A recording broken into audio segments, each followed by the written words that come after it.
Queridos amigos, ¿cómo están? Bienvenidos una vez más a este humilde canal. Les doy la bienvenida. Este humilde servidor está aquí para insistir en la necesidad de estudiar escatología. Estamos hoy ante una nueva serie. Vamos a comenzar con el estudio de la doctrina del arrebatamiento.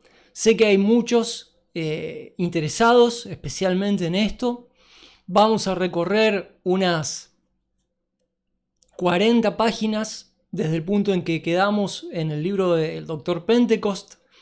Tenemos más o menos unas 40 páginas destinadas exclusivamente a el tratamiento de esta doctrina, que es muy singular. Es una de las mayores revelaciones escatológicas del Nuevo Testamento.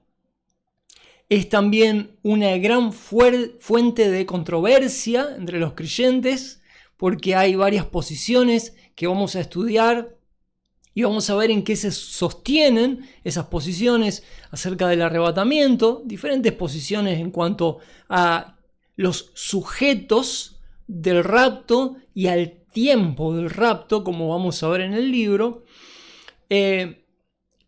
Y a manera de introducción, quisiera simplemente mencionar que el arrebatamiento de los creyentes no es un fenómeno aislado en la historia de la Escritura. De manera muy temprana, nosotros vemos en el libro de Génesis, señalado en Génesis y señalado también en la epístola de Judas, que Enoc, séptimo desde Adán, fue traspuesto para no ver muerte y desapareció porque se lo llevó Dios, dice textualmente el pasaje. Enoc no murió. Enoc fue técnicamente trasladado del mundo a la presencia de Dios.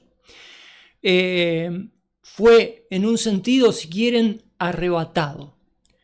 No es el único caso que tenemos en el Antiguo Testamento. Tenemos también el caso emblemático del profeta Elías, que fue llevado vivo también de la tierra a la presencia de Dios, de una manera muy sugestiva, muy especial.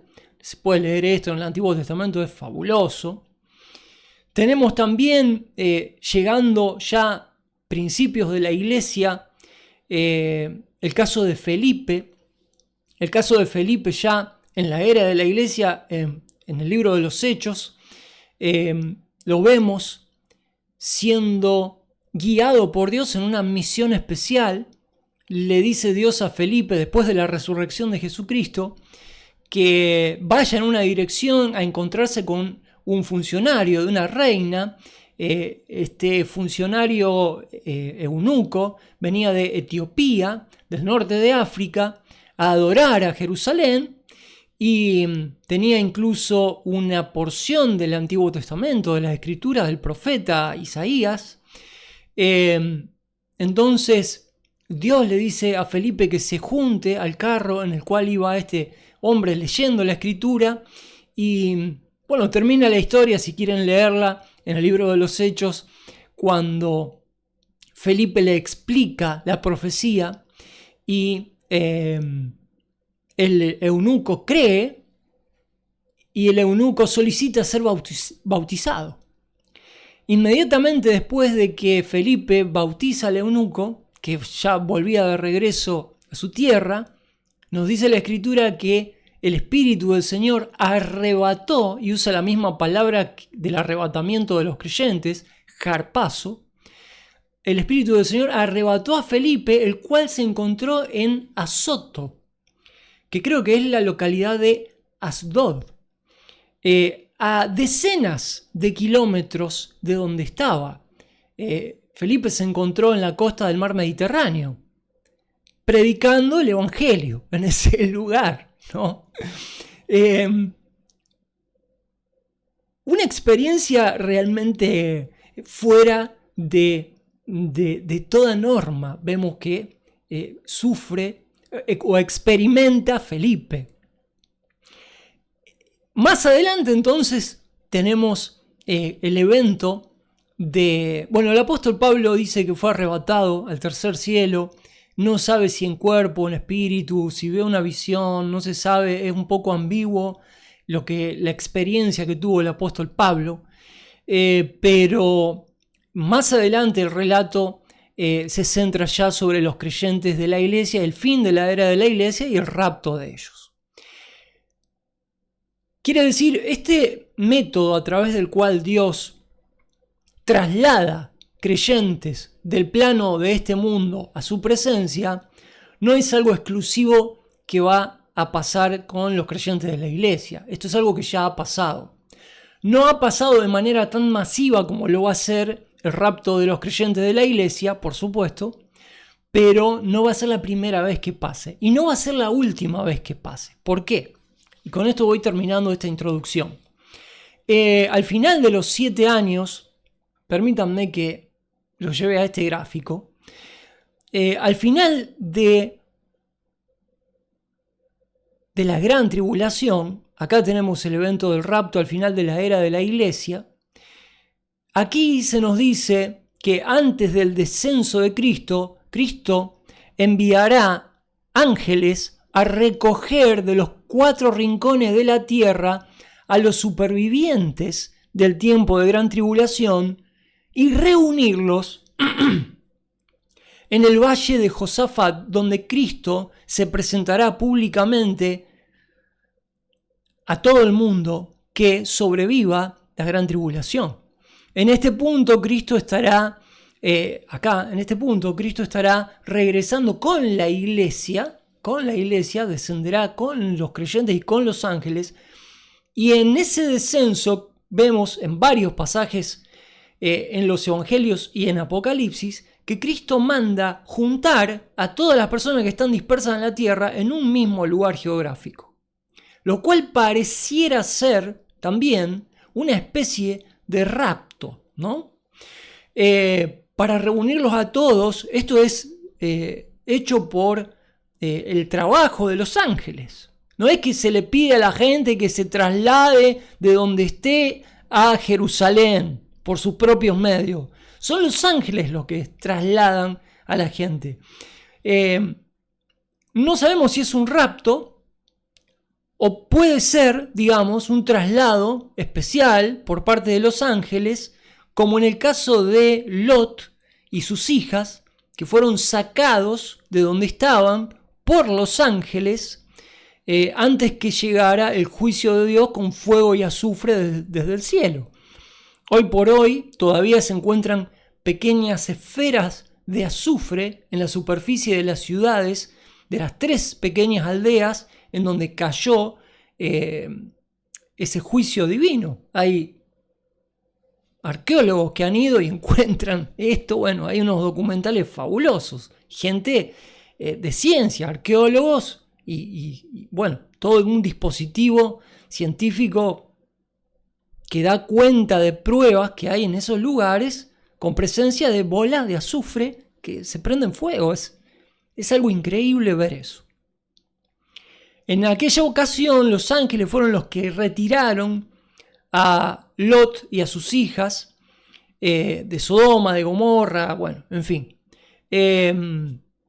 Lo que vemos es, en definitiva, que Dios tiene maneras de mover a las personas cuando es el tiempo en el que tiene que hacerlo. Cuando Dios se propone mover a alguien o a un conjunto de personas con un propósito especial, lo hace, no tiene ningún problema. Entonces, ¿por qué digo esto? Digo esto porque simple y llanamente hay antecedentes bíblicos en los cuales vemos que no sería la primera vez en que Dios traslada vivas a una persona o un grupo de personas, en el caso del rapto de los creyentes, a su presencia. Dicho esto, vamos a entrar en la lectura del libro. Tenemos aquí,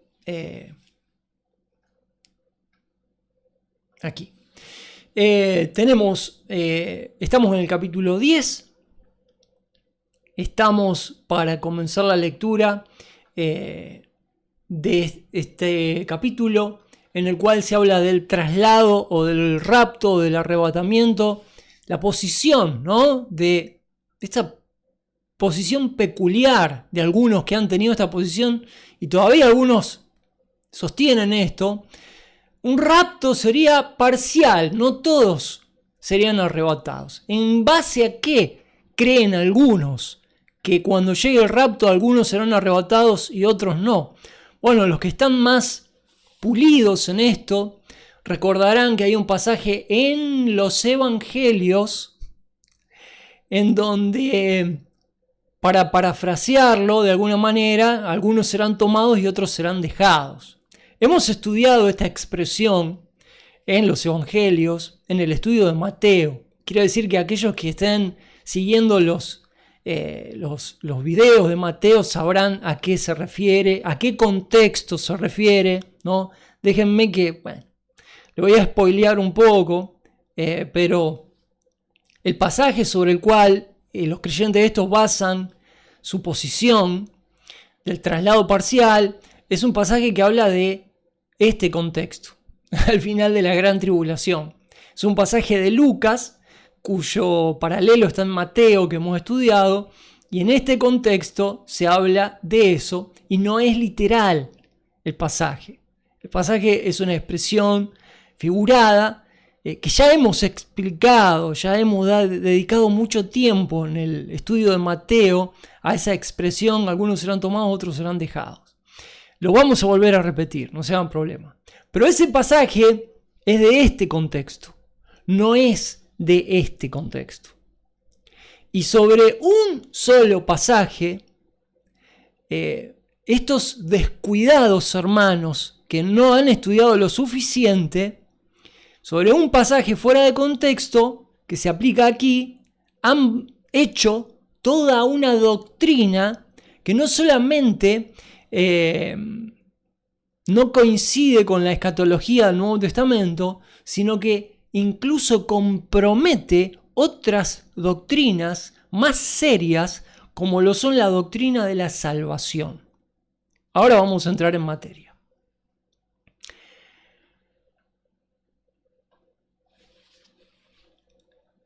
El presente siglo, con respecto a la iglesia verdadera es una expresión que hace referencia a todos los creyentes verdaderos. Esto no se trata de denominaciones, ¿no? ¿Cuál es la iglesia verdadera? ¿La iglesia de Roma o la iglesia luterana o la iglesia evangélica? No es este el dilema. La iglesia verdadera está compuesta de todos los creyentes verdaderos, nacidos de nuevo, regenerados, en cuyo ser mora el Espíritu Santo. Los que han nacido, los que han sido bautizados en el Espíritu Santo. Creyentes verdaderos. Bueno, de todos esos creyentes verdaderos en todo el mundo, se conforma la iglesia verdadera de Cristo. El presente siglo, con respecto a la iglesia verdadera, termina con la traslación de la iglesia a la presencia del Señor.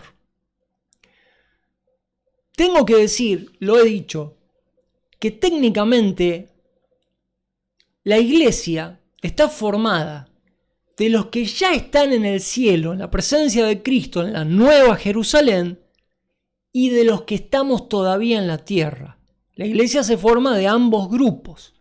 La mayor parte de la iglesia, habiendo dado cuenta que tenemos tras nosotros 2000 años ya de la era de la iglesia, la mayor proporción de creyentes de la iglesia evidentemente ya está en la presencia de Cristo. Los que quedamos aquí predicando el evangelio, haciendo discípulos, somos una fracción proporcional a esa iglesia que se compone de los que están arriba y los que estamos acá.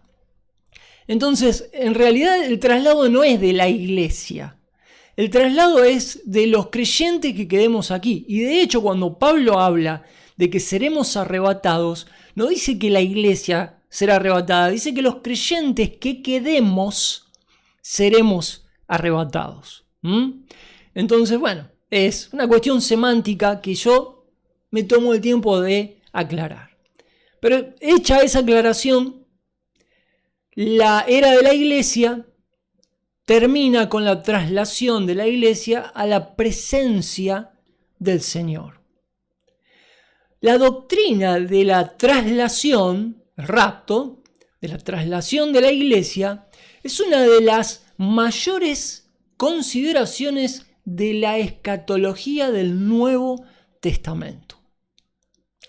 Tenemos una serie de pasajes aquí que normalmente yo se las dejo para que ustedes lo lean. En este caso no va a ser así. En este caso vamos a leerlas juntos, estos pasajes. Yo voy a dejar el PDF acá y para no andar cambiando tanto de pantalla, les voy a ir leyendo estos pasajes. Primero me voy a ir al archiconocido y famoso pasaje de Juan 14, en el cual Jesucristo está hablando a los discípulos y les dice: no se turbe vuestro corazón, creéis en Dios, creed también en mí. En la casa de mi Padre muchas mansiones hay. Si así no fuera, yo os lo hubiera dicho. Voy, pues, a preparar lugar para vosotros.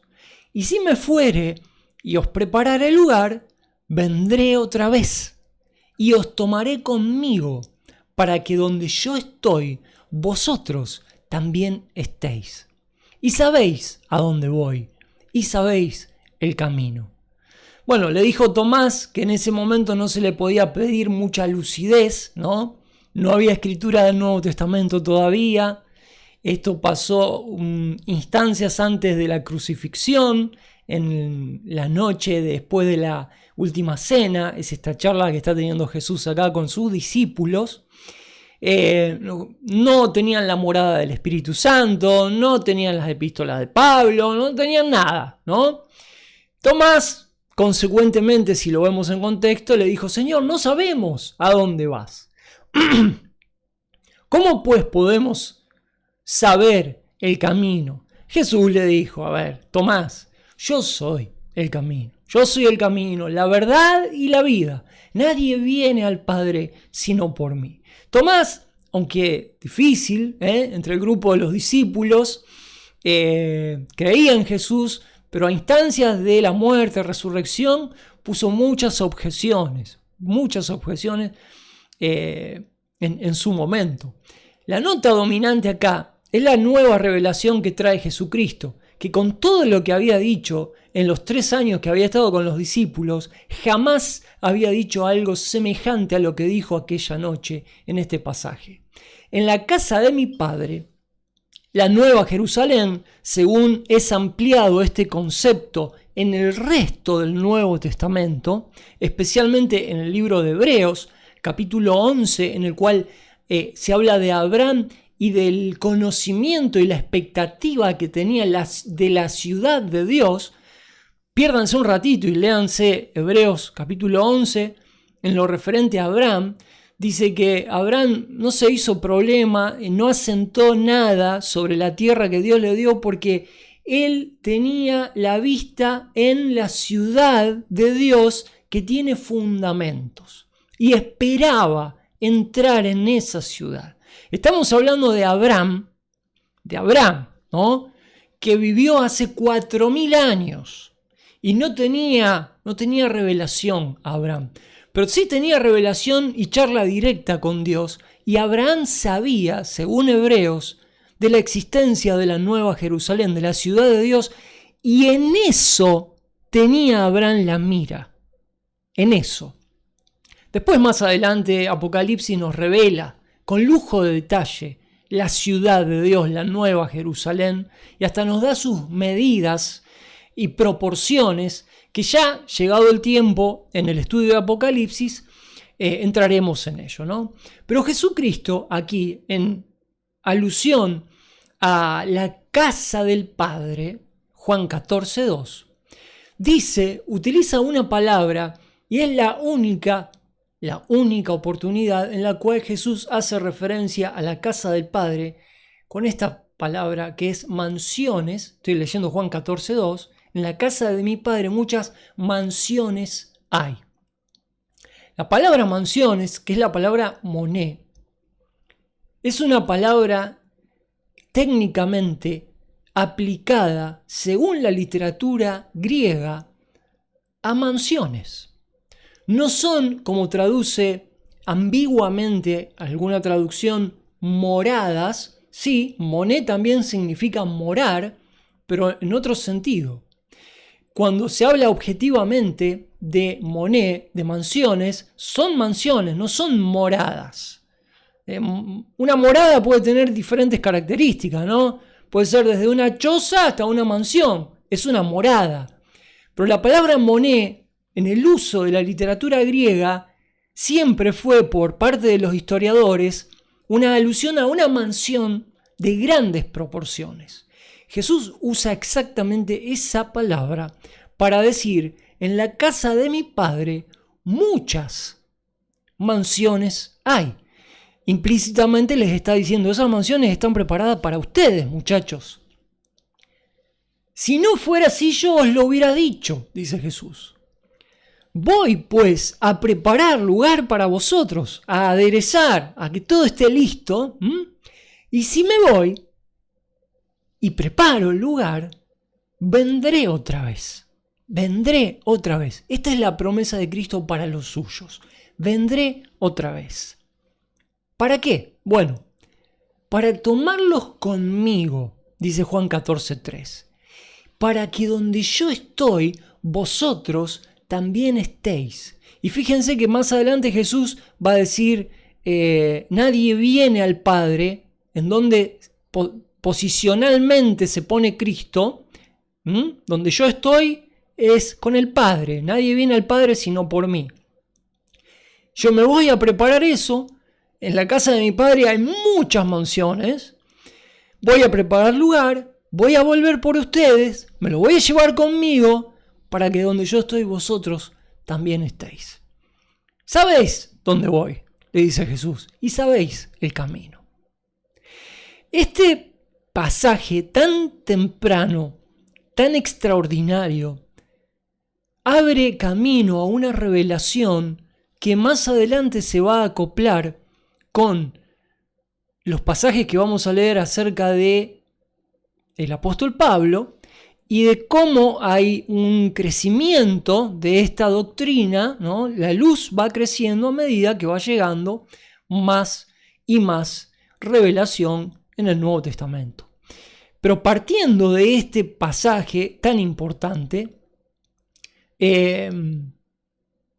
vamos a leer, hemos leído Juan 14, 1 al 3, vamos a leer, no es primera, se dan cuenta, fíjense que hay errores de tipeo, no es primera Tesalonicenses 2.1, es segunda Tesalonicenses 2.1, y voy entonces a segunda Tesalonicenses 2.1,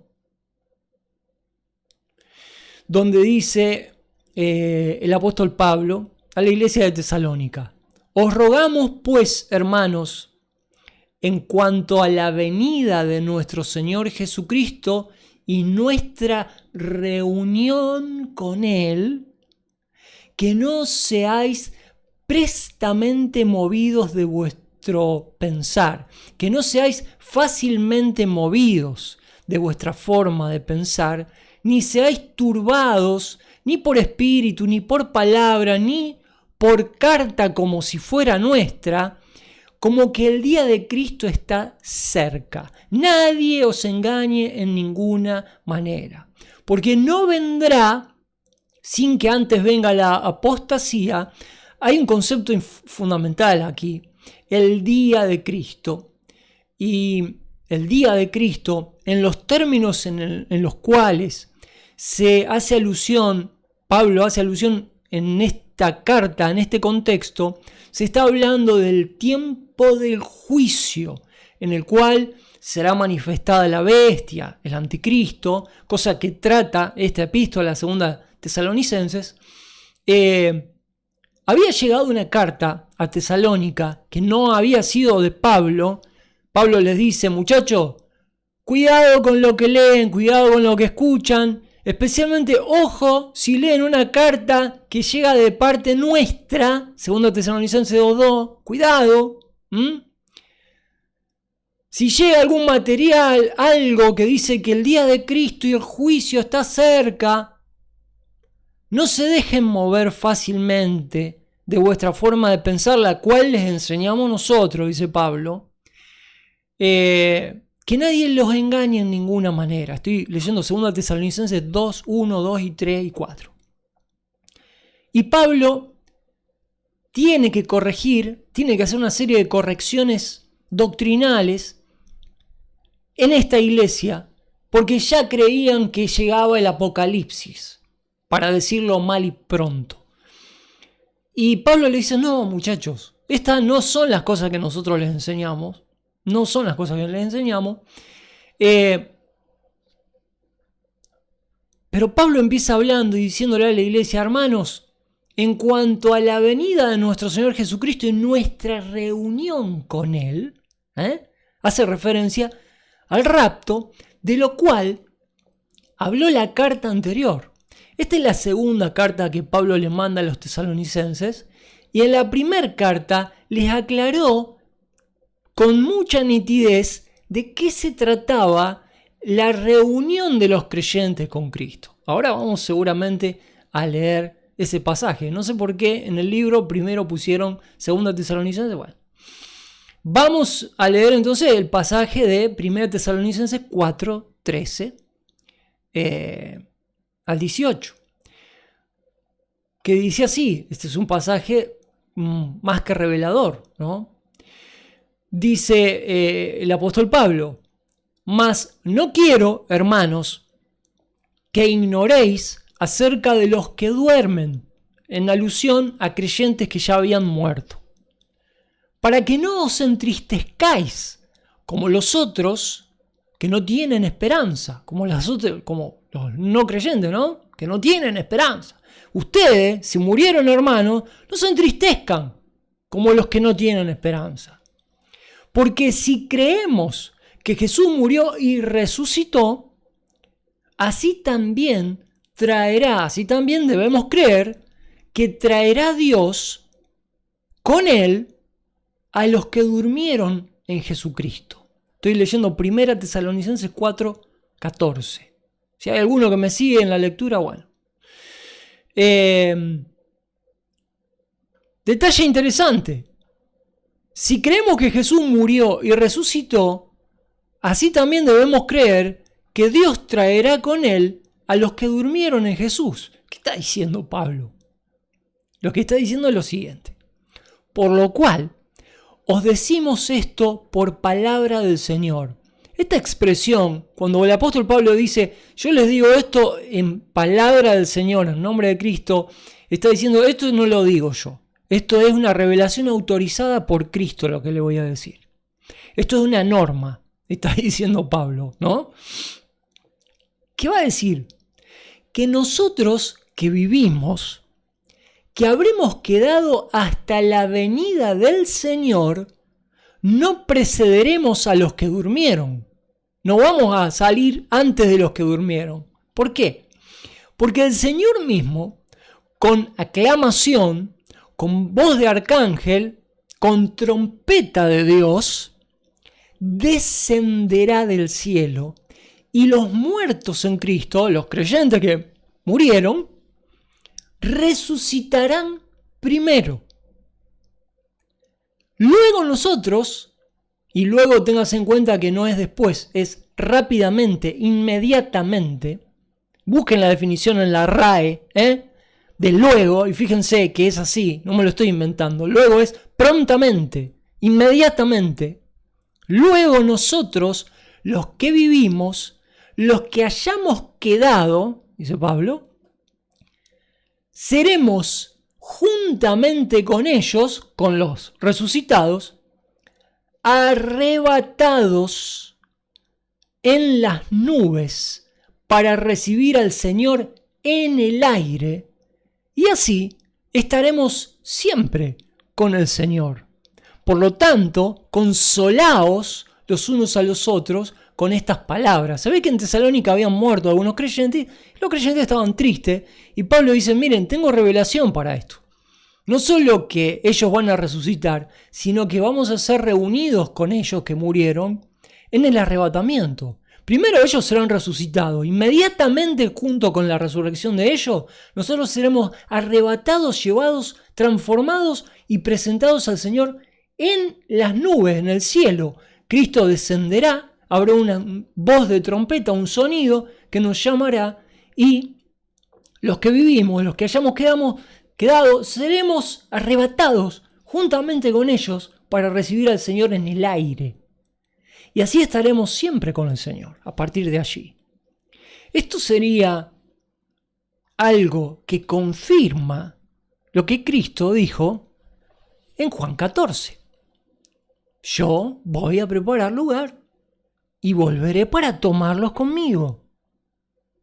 Para que donde yo estoy, ustedes también estén. En la casa de mi padre hay muchas mansiones, amigos. Bueno, aquí se va amplificando la doctrina del arrebatamiento, ¿no? ¿Qué más tenemos? 1 Corintios 1:8. A ver si no está mal este pasaje también. Hay errores de tipeo. 1 Corintios 1:8. Dice el apóstol Pablo. Voy a tener que leer desde el 4 en adelante. Doy gracias a mi Dios siempre por vosotros, por la gracia de Dios que me es dada en Cristo Jesús, porque en todas las cosas sois enriquecidos en Él, en toda palabra y en todo conocimiento, así como el testimonio de Cristo ha sido confirmado en vosotros. De manera que nada os falta en ningún don, esperando la venida de nuestro Señor Jesucristo, el cual también os confirmará hasta el fin, para que seáis irreprensibles en el día de nuestro Señor Jesucristo. Fiel es Dios, dice Pablo, 1 Corintios 1:9, por el cual fuisteis llamados a la comunión de su Hijo Jesucristo, nuestro Señor. Fíjense que Pablo hace un recorrido de cómo llegó la palabra hasta los corintios, de cómo creyeron. Estoy leyendo para seguir el hilo de la lógica de Pablo, de cómo eventualmente los dones enriquecieron a ese grupo de creyentes, esa iglesia, en toda palabra, en todo conocimiento. El testimonio de Cristo fue confirmado, era inconfundible que allí estaba Cristo obrando en esa iglesia, a pesar de los problemas que tuvo esa iglesia, de manera que nada le faltaba, ningún don, tenían todos los dones. Bueno, esto ya es más avanzado para los estudiantes de la Biblia. Esto se trata en 1 y 2 Corintios, ¿no? Los dones. Pero dice Pablo, fíjense hasta dónde llega. Pablo le dice, ustedes hicieron todo el recorrido, incluso están esperando la venida de nuestro Señor Jesucristo. El cual también, dice Jesús, de parte de Cristo, Él va a seguir confirmándolo a ustedes, lo va a seguir llevando, guiando hasta el fin, para que seáis irreprensibles en el día de nuestro Señor Jesucristo. Pablo dice en una oportunidad a los creyentes, yo os celo con celo de Dios. Yo los quiero como iglesia de Cristo, los quiero presentar como una virgen pura, inmaculada. Ustedes son la esposa de Cristo, son la que está comprometida con Cristo, son la novia de Cristo. Yo los quiero presentar inmaculados. Pero Pablo a veces hace énfasis en su deseo y en su trabajo, y a veces, siendo inspirado, habla de la fidelidad de Dios en el proceso a través del cual los creyentes vamos creciendo. Y Pablo dice, fíjense, un crecimiento pleno, una madurez completa, implica el hecho de que ustedes, le dice a los corintios, estén esperando la venida de nuestro Señor Jesucristo. Hay cosas que evidentemente, aunque no se hablan en las cartas, podemos ver implícitamente todo lo que el apóstol Pablo había hablado personalmente con cada uno de los creyentes, ¿no?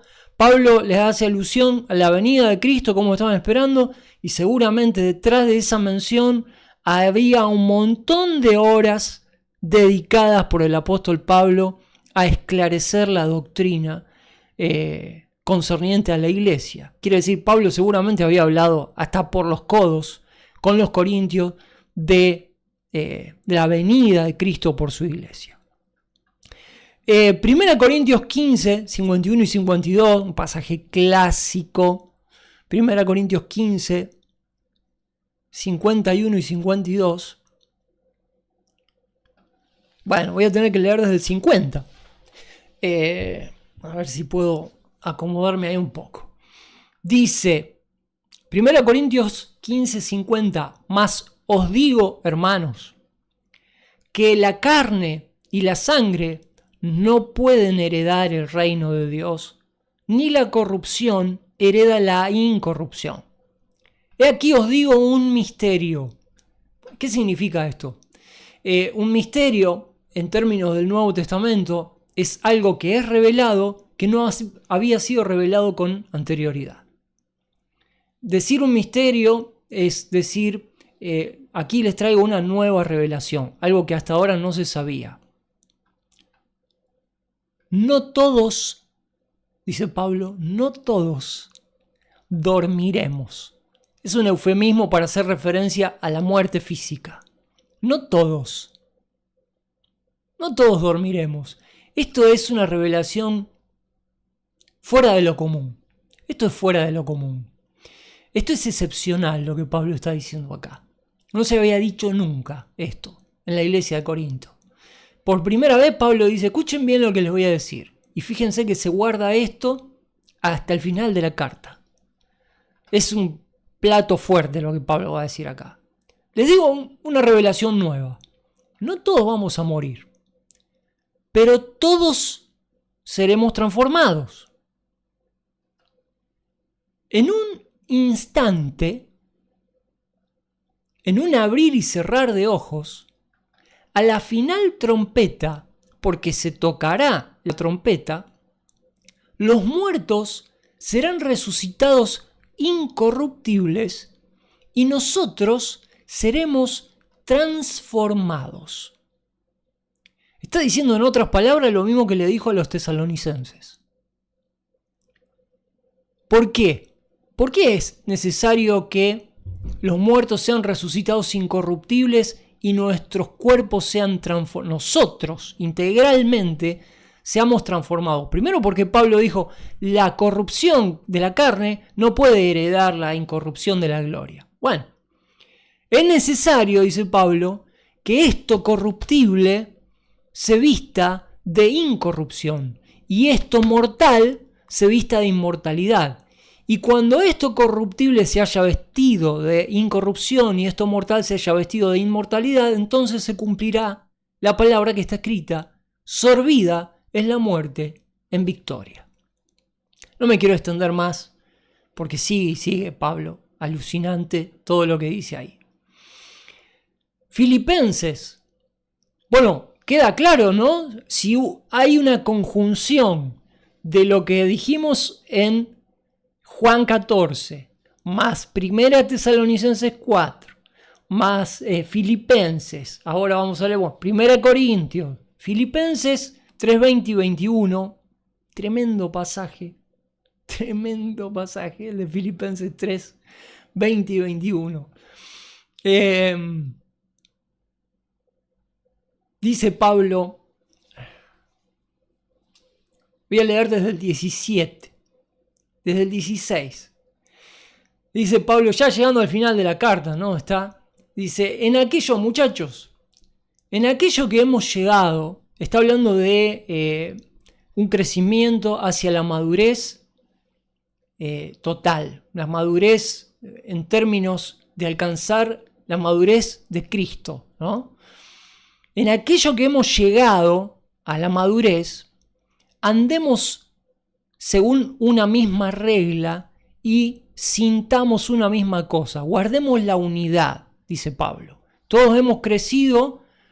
Es como un árbol, lo que está diciendo Pablo. La iglesia es como un árbol. Hay ramas que van para allá, ramas que van para allá. El árbol tiene un crecimiento orgánico, ¿no? Es normal que algunas ramas vayan en una dirección y otras ramas vayan en otra dirección. Pero, dice Pablo, aunque podemos tener crecimiento en direcciones distintas, porque había algunas cositas, algunas chispas había, ¿no? en esta iglesia. Aunque es normal, dice Pablo, yo les pido que guarden la unidad. Hay una diversidad, pero guardemos en aquello que hemos llegado, sintamos una misma cosa. Hermanos, seguid mi ejemplo y señalad a los que así anduvieren, como nos tenéis por ejemplo. Porque muchos andan, de los cuales os he dicho muchas veces, y aún ahora lo digo llorando, que son enemigos de la cruz de Cristo. Enemigos de la cruz de Cristo, cuyo fin será destrucción y cuyo Dios es su vientre y cuya gloria es su vergüenza, que solo piensan en lo terrenal. Triste fin para aquellos enemigos de la iglesia, ¿no? Pablo dice, hay algunos infiltrados que no son creyentes. Bueno, más, termina Pablo diciendo, y a esto vamos en la doctrina del rapto. Nuestra ciudadanía, los creyentes, dice, a ver, dentro de la iglesia hay de todo, ¿no? Incluso hay algunos que no son creyentes, dice Pablo.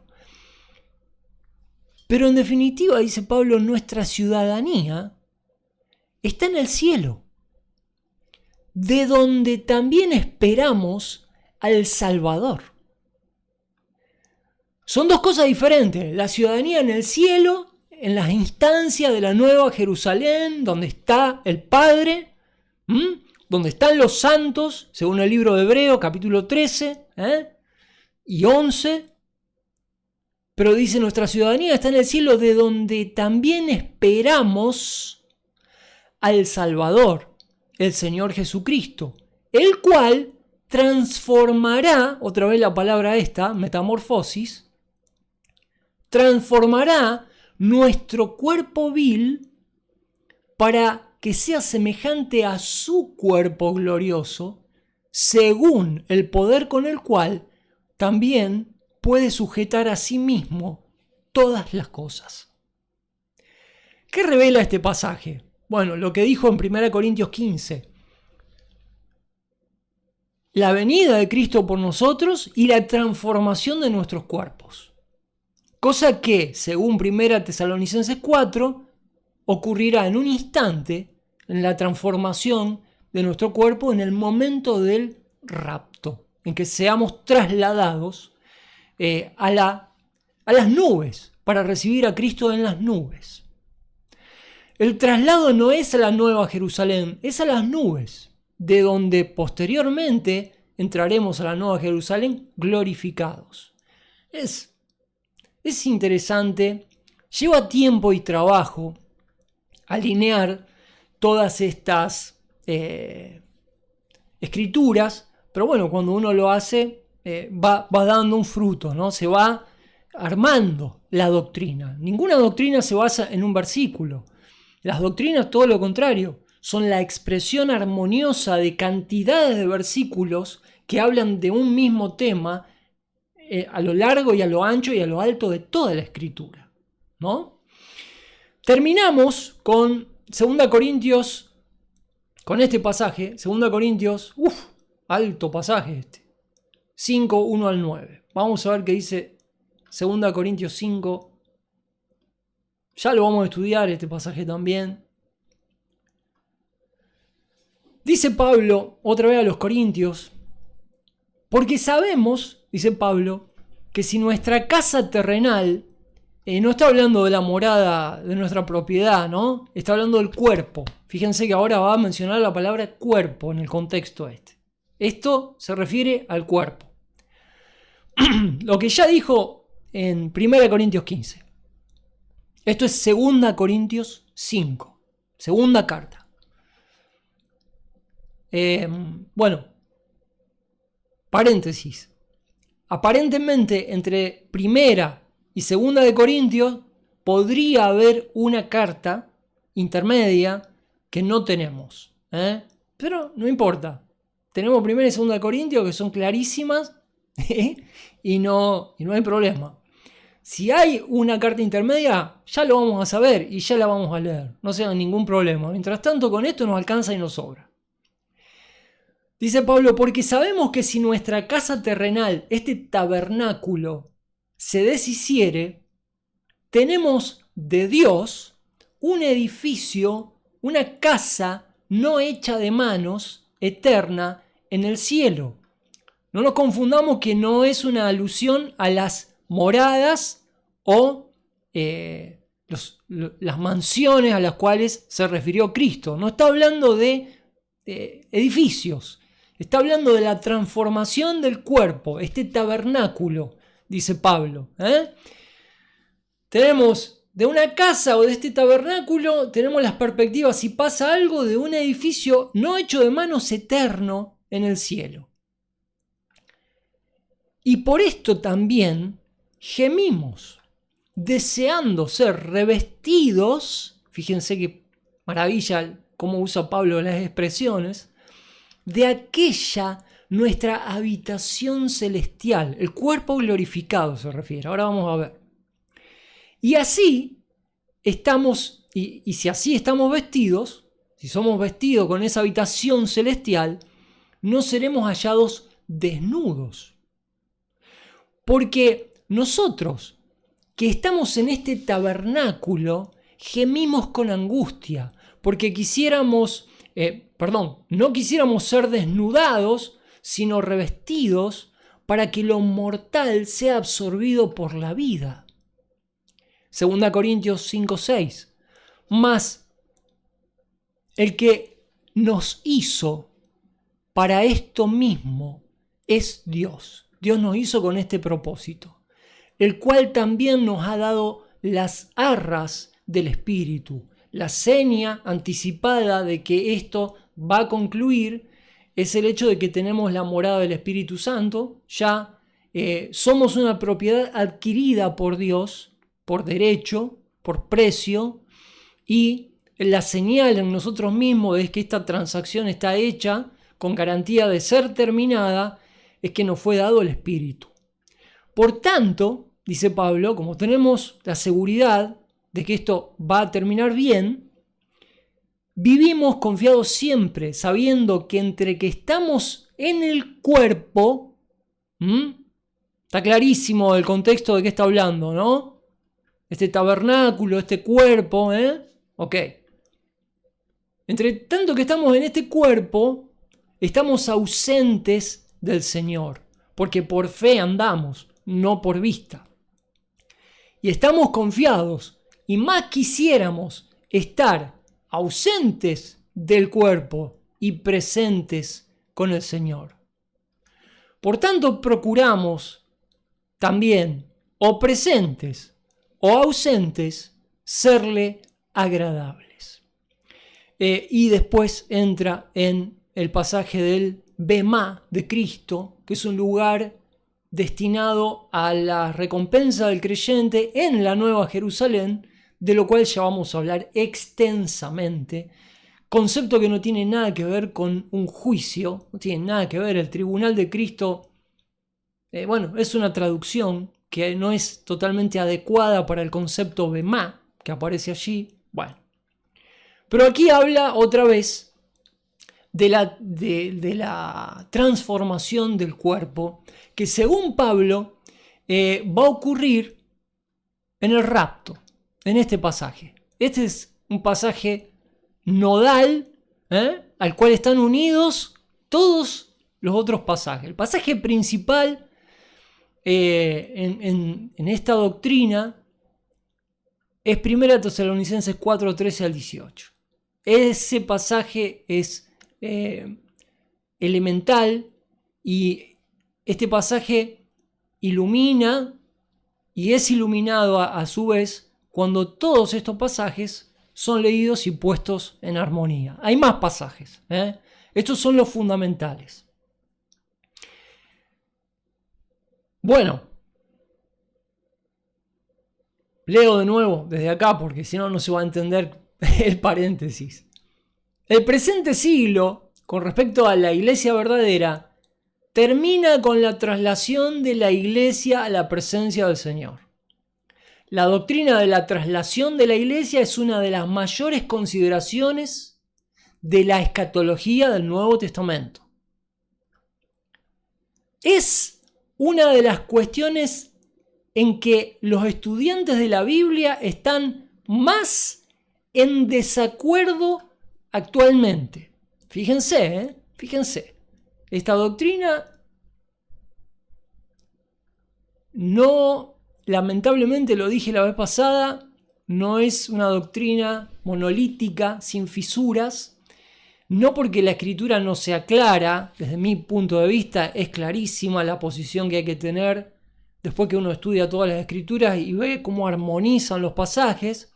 Pero bueno, hay visiones sesgadas de esta doctrina que hace que diferentes grupos opinen diferentes cosas. Los intérpretes de la escuela premilenaria, o sea, todos los que creemos que Cristo va a venir y va a establecer el milenio, ¿no? El reino, quiero decir. Todos los que estamos de acuerdo, básicamente, a ver. Ah, qué bien tengo la pantalla en fondo negro, qué lindo, ¿eh? Todos los que estamos de acuerdo con este esquema que tenemos acá, todos los que estamos de acuerdo con ese esquema, no todos estamos de acuerdo con respecto al rapto de la misma manera. A ver si podemos hacer aparecer el PDF. Ahí está.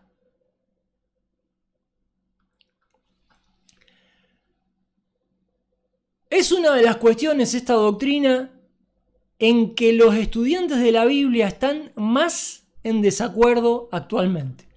Los intérpretes de la escuela premilenaria están divididos. Fíjense en qué grupos.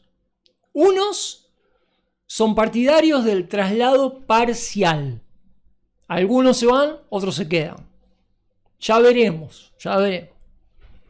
Los cuales presentan el tema de los sujetos, de las personas del traslado. El problema para estos que son partidarios del traslado parcial se centran en quiénes van a ser trasladados. Otros son partidarios del traslado antes de la tribulación o del traslado durante la tribulación o después de la tribulación. Tenemos que ir acá al gráfico y otra vez poner.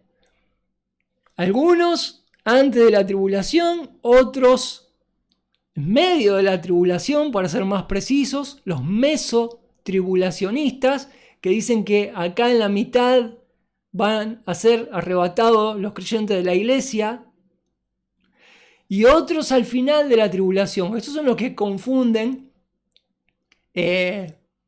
los creyentes que terminan sobreviviendo a la gran tribulación, ¿no? Y se encuentran con Cristo en la segunda venida. Bueno, acá hay una mezcla terrible de equivocaciones y de pasajes de los evangelios. Siempre esos pasajes salen de los evangelios en los cuales Jesús se está refiriendo a la gran tribulación, a Israel, a los gentiles y nunca a la iglesia, jamás.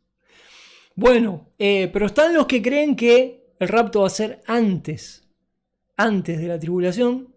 Está dividida. La situación del rapto está dividida. Bueno, ¿cuánto llevamos? 1 hora ya. No hicimos nada, amigos. No hicimos absolutamente nada en 1 hora. Hemos simplemente leído estos pasajes, nada más. déjenme que les tire un poquito más, porque ya empezar a hablar de la definición de términos, tenemos que hablar de los 3 términos, no, se nos van a hacer 2 horas.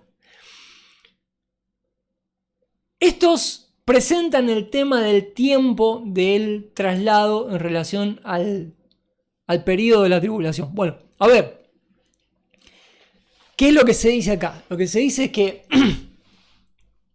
están los que analizan el rapto desde el punto de vista de los sujetos del rapto, quiénes son, por qué algunos, dicen ellos, ¿no? Algunos se van a quedar y otros se van a ir en el rapto. Ellos analizan el sujeto del rapto. Otros analizan el tiempo del traslado, el tiempo del rapto. Estos no tienen tanto problema con quiénes se van a quedar. Ellos creen que es más uniforme, pero no se ponen de acuerdo en que si va a ser antes que empiecen los 7 años, durante o al final de los 7 años. Bueno, entonces la discusión es larga, es muy larga. Les anticipo para el próximo video, les anticipo esto que es una maravilla. La definición de términos que debemos tener en todo estudio serio de teología. Hay palabras que se utilizan en torno a estas doctrinas y aquí aparecen 3 palabras claves. Una es parusía, esta palabra que ustedes ven aquí, que significa presencia. Otra es la palabra apocalipsis, que van a ver más abajo. Acá está, apocalipsis, que es revelación. Y la otra es la palabra epifanía. Epifanía, que es la manifestación. La manifestación. Podríamos decirlo, lo estoy simplificando. En realidad, epifanía, bueno, tiene un prefijo epi, como pueden ver acá, que es intensivo, que tiene un significado especial. Bueno, estos 3 términos, a ver si podemos subir. Ahí está. Estos 3 términos que ustedes ven aquí, parusía, apocalipsis y epifanía, les voy a leer este párrafo. Les leo este párrafo y nada más. Definición de términos. Sería bueno, en este punto, presentar las varias palabras usadas en el Nuevo Testamento en relación con la segunda venida de Cristo. Atención que dijo segunda venida de Cristo. Parusía, apocalipsis y epifanía. Aunque estas son frecuentemente tomadas como términos técnicos, ese es el error, con designaciones específicas, Walvoord escribe: es el punto de vista del escritor que todos los 3 términos se usan en sentido general. Esto contrasta con términos técnicos. Walvoord dice no son estas 3 palabras términos técnicos. Estas 3 palabras se usan en un sentido general y no en un sentido técnico. Y que estos términos, estas 3 palabras que vamos a estudiar más adelante, son descriptivos tanto del traslado de la iglesia como del retorno glorioso de Cristo a la tierra. Les cuento el chimento de por qué viene la discusión. La discusión viene por lo siguiente. Algunos teólogos han dicho, no, lo que nosotros creemos es que cada vez que aparecen estas 3 palabras, hacen referencia a la segunda venida de Cristo. Ustedes saben, ¿no? La segunda venida de Cristo, el gráfico no lo pongo más. Bueno. Estos términos son técnicos y hacen referencia a la segunda venida de Cristo. Walvoord, que dice, bueno, vamos a ver. Vamos a ver. Entonces Walvoord te pone todas las veces que aparecen estas 3 palabras, para probar si realmente estas tres palabras aparecen en la segunda venida de Cristo, o como dice Balbur acá, no aparecen exclusivamente en referencia a la segunda venida de Cristo al final de los 7 años. Estos términos son generales y aparecen tanto en relación al rapto como en relación a la segunda venida de Cristo. Entonces, ya ahí se abre otro panorama. La prueba que aporta Balbur, obviamente como cualquier teólogo serio, va a ser un análisis del uso de cada una de esas tres palabras que vamos a ver en el próximo video. Vamos a ver cómo y dónde aparece presencia. Vamos a ver que aparece tanto en pasajes del arrebatamiento de la iglesia como en pasajes de la segunda venida de Cristo. Quiere decir parusía cuando aparece en relación a Cristo. Hay pasajes en los cuales se hace referencia al rapto y hay pasajes en los cuales se hace referencia a la segunda venida de Cristo. Decir que parusía es un término exclusivo de la segunda venida de Cristo es un error, porque aparece también en relación al rapto, como para mantener distantes y separados estos dos eventos y no mezclarlos. Pero no solo parusía, ya vamos a leer todos los pasajes, ¿no? También revelación, la revelación de Cristo, Cristo revelado en persona, donde se usa el término apocalipsis, y epifanía, su presencia, ¿no? También. Bueno, una vez que hayamos leído estos, el uso, ¿ven? Epifanía, apocalipsis, epifanía. Una vez que hayamos leído estos tres términos, estas tres palabras tan importantes, vamos a introducirnos en la teoría del rapto o del traslado parcial, y ya con esa base va a ser mucho más fácil analizar el punto de vista de aquellos que creen que el rapto va a llevarse a algunos y dejar a otros. Amigos queridos, lo dejamos ahí. Yo me quedaría una hora más, pero ¿quién se banca una hora más de esto? No, olvídate. Nos vemos la próxima, cuídense, que pasen un feliz fin de semana.